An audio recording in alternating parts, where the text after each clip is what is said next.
dikirim ke satu tempat. Kita harus dibawa ke satu tempat, jangan dibayangkan orang lain. Anda yang dibawa, Anda yang dimandikan oleh orang-orang, Anda yang dikafani oleh orang-orang, dan saat itu pun Anda diangkat di atas kepala orang-orang. Jangan berbangga Anda tidak jadi kemanten saat itu. Anda akan dibawa ke alam barzah, Anda akan dikirim ke kubur. Sadarlah saat itu Anda di atas kepala manusia, dan hanya Anda mendengar suara yang indah jika Anda ahli iman. Orang yang bersama kita mengucapkan kalimat indah, La ilaha illallah, La ilaha illallah, La ilaha illallah, La ilaha illallah, La ilaha illallah. Ketahuilah, jika ahli iman yang dibawa di atas kepala manusia mendengar la ilaha illallah, terhibur hatinya dan alangkah bahagianya. Akan tetapi jika dia bukan ahli iman, dia akan menyesal, kenapa aku tidak bisa mengucapkan la ilaha illallah di hatiku. Dia akan dikirim ke alam barzah, Anda, kami akan dikirim ke kubur, dan kita pun dibawa oleh orang-orang. Sadarlah. Dan setelah kita sampai di kubur, orang-orang ternyata sudah menyiapkan kita liang lahat. Di situ telah digalikan oleh orang-orang buat kita. Dan tidak lama kemudian orang ada yang memeluk kita, ada yang merangkul kita, dan itu ternyata rangkulan untuk melepaskan kita di kubur. Kita akan dibawa, dimasukkan ke kubur dengan pelan, dan dimasukkan ke kubur dengan pelan. Mana kasur empuk yang pernah kita bangga-banggakan? Mana mobil mewah yang kita bangga-banggakan? Mana rumah megah yang kita bangga-banggakan itu? Jika ada yang berpesan kepada anak istrinya, tolong bawakan aku bantal yang empuk, tidak akan dibawakan, karena itu bukan milik Anda lagi. Anda tidak berhak lagi memiliki itu semua. Dan yang akan Anda bawa justru yang pernah Anda berikan di saat Anda hidup, bukan yang Anda simpan. Anda akan masuk liang lahat. Sadarilah ini. Anda akan masuk liang lahat. Dan wajah yang di saat Anda dicaci orang marah, di saat Anda diejek orang marah karena Anda merasa dihinakan, ketahuilah wajah yang Anda sombongkan saat itu ternyata harus ditarik kainnya dan ditempelkan ke bumi, tanah asal kita, ditempelkan kita ke bumi. Dan setelah itu pelan ada orang yang menabur di atas kepala kita dengan debu, 1 kali, 2 kali, 3 kali, dan setelah kita 3 kali bukan taburan, tapi akan ditumpahkan air tanah di atas kepala kita, ditumpahkan tanah dan ditumpahkan tanah, sehingga yang kita ketemukan adalah gelap gulita di alam kubur. Seperti yang disabdakan oleh Nabi Muhammad, sungguh saat itu orang di dalam kubur bisa mendengar terompah kaki orang yang berjalan di atas kepalanya. Dan saat itu pun Anda, kami mendengar orang-orang berjalan.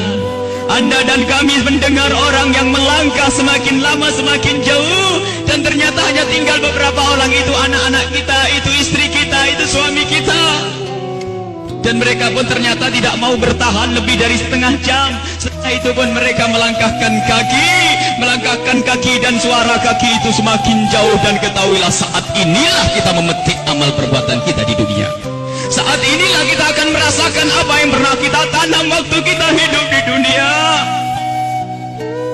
Anda ahli salat, Anda ahli ibadah, ketahuilah sebelum kedatangan malaikat mungkar nakir, ternyata Anda banyak yang menziarahi Anda, banyak yang datang. Ada yang mengucapkan salam, Assalamualaikum. Anda menjawab, Waalaikumsalam, siapa engkau? Suara itu menjawab, aku adalah solat malammu dulu. Ada lagi yang datang mengucapkan salam, Assalamualaikum. Lalu Anda menjawab, Waalaikumsalam, siapa engkau? Aku adalah sedekahmu dulu. Assalamualaikum. Lalu Anda menjawab, Waalaikumsalam, siapa engkau? Dia menjawab bahwasanya aku adalah kemaksiatan yang pernah engkau tinggal. Aku adalah baktimu kepada orang tuamu. Aku amal-amal soleh ternyata pada berdatangan. Amal-amal soleh berdatangan menemani Anda. bersama Anda saat itu. Dan ketahuilah, Anda tidak akan gentar dan tidak akan takut di saat berhadapan dengan makhluk Allah yang bernama malaikat Munkar dan Nakir. Anda tidak takut lagi saat itu, karena Anda ditemani amal-amal baik. Maka di saat malaikat Munkar Nakir datang, Anda pun tidak bergetar, Anda pun tidak gentar, Anda tidak takut. Dan saat itu malaikat pun menampilkan sesuatu yang indah. Karena apa? Melihat orang ini ditemani oleh hal-hal yang baik, sehingga ia pun mengucapkan salam dengan syahdu, mengucapkan salam dengan penuh keindahan, lalu berkata, Man Rabbuk wa man nabiyuk, dan begitu seterusnya. Anda, kami akan ditanya siapa Tuhanmu, siapa nabimu. Karena di hati Anda ada iman, hati Anda ada cinta kepada Allah dan Rasulnya, di hati Anda ada cinta kepada ulama-ulama Allah. Maka sesungguhnya saat itu Lindah Anda akan mengucap begitu mudah, Anda akan menjawab dan menjawab dan menjawab. Dan setelah selesai pertanyaan ini, dan inilah akhir daripada ujian kita dari alam dunia menuju alam barzah. Di alam barzah, alam barzah adalah alam perpindahan dari alam dunia ke alam akhirat nanti. Maka ini adalah alam akhir ujian, dan setelah itu kalau lulus mendapatkan surga, kalau tidak lulus dia mendapatkan siksa. Setelah malaikat bertanya dan lulus, Anda ditanya, dipanggil malaikat rahmat, malaikat pemberi nikmat. Wahai malaikat pemberi nikmat, ini adalah hamba yang soleh, bawalah ini ke surga dan beri nikmat sampai dibangkitkan nanti.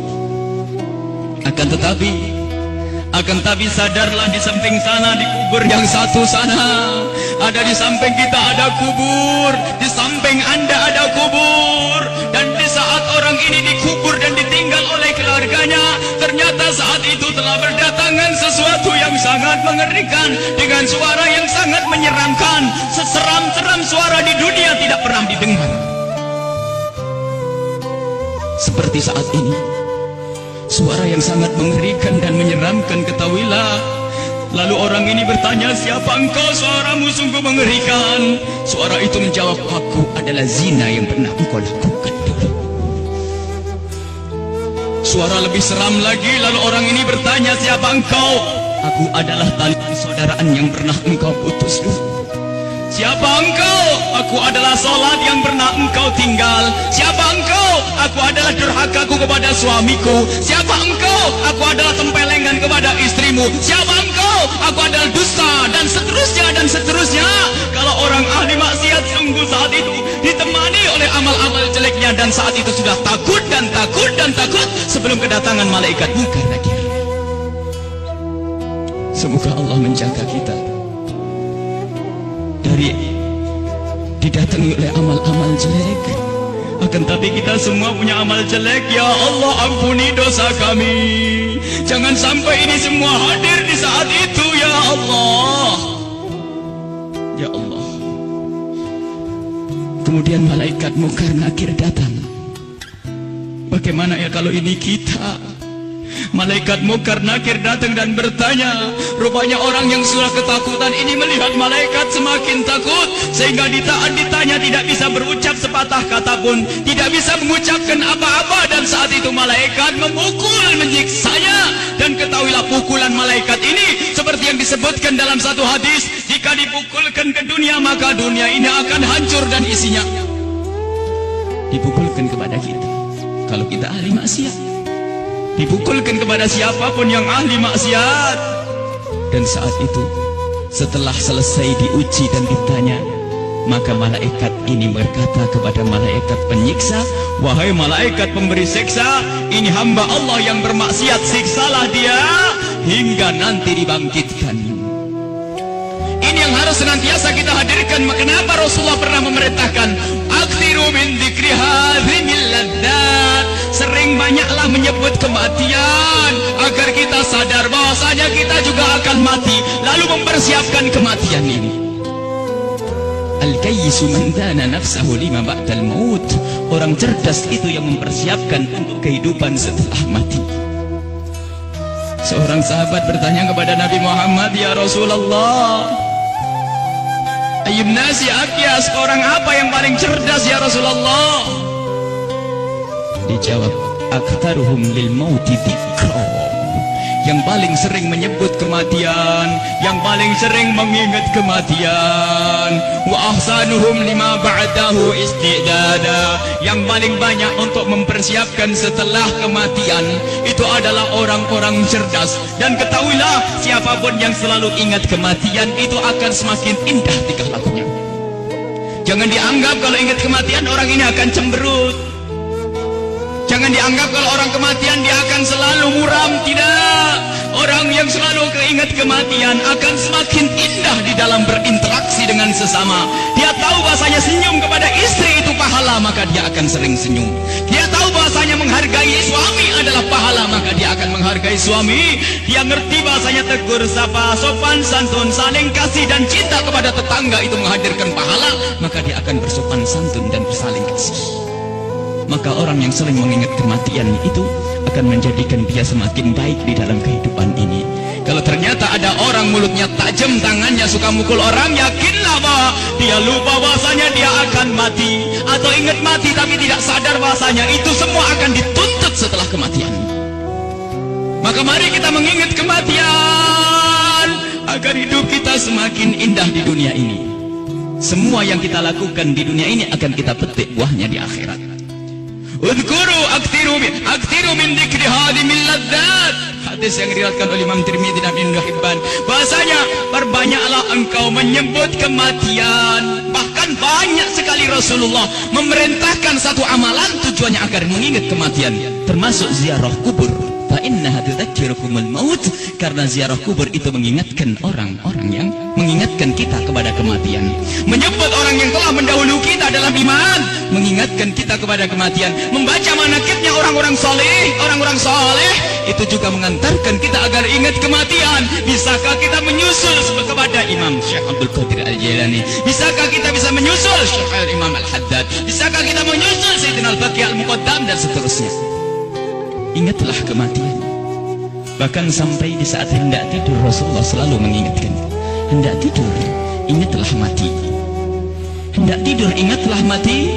Sehingga disunnahkan kalau orang hendak tidur menghadap ke kiblat sebisa mungkin, lalu meletakkan pipinya di atas telapak kanannya sebisa mungkin. Kalau tidak dibalik, yang penting menghadap kiblat. Dan saat itu jangan lupa untuk membaca zikir, membaca subhanallah seperti yang diajarkan oleh Rasulullah kepada Sayyidat Fatimah Az-Zahra, membaca subhanallah 33 kali, alhamdulillah 33 kali, Allahu Akbar 33 kali, dan membaca doa-doa yang lainnya hingga mata ini tertutup, tertidur dalam keadaan berzikir. Ketahuilah orang yang tertidur dalam keadaan berzikir, jika ia dibangunkan kembali oleh Allah sepanjang ia tidur, ia mendapatkan nilai pahala. Dan di saat tidak dibangunkan kembali oleh Allah, jika tidak dibangunkan kembali oleh Allah, saat itu dia mati dengan husnul khatimah. Husnul khatimah, mati dalam keadaan iman. Maka dari itu, ayo kalau hendak tidur persiapkan untuk mati, karena kita tidak tahu bisa bangun kembali atau tidak kita di saat kita tidur. Apakah bakal dibangunkan lagi oleh Allah atau tidak? Sungguh orang tidur seperti orang mati. Digunjing orang, tidak tahu barangnya diambil, tidak tahu, dan seterusnya. Dia adalah seperti kematian. Maka dari itu kalau hendak tidur persiapkan untuk mati. Jangan sampai kita lelap dalam tidur di saat kita lagi asik mendengar satu lagu, katanya lagu pengantar tidur. Apakah tidak takut jika anak kita lagi mendengar satu lagu pengantar tidur, tak taunya anak kita tidak bangun lagi? Kita tidak tahu ternyata yang didengar adalah hal yang semacam itu. Mau kemana dia nanti? Mau tidur bermaksiat, mau tidur ngunjing orang, mau tidur memutus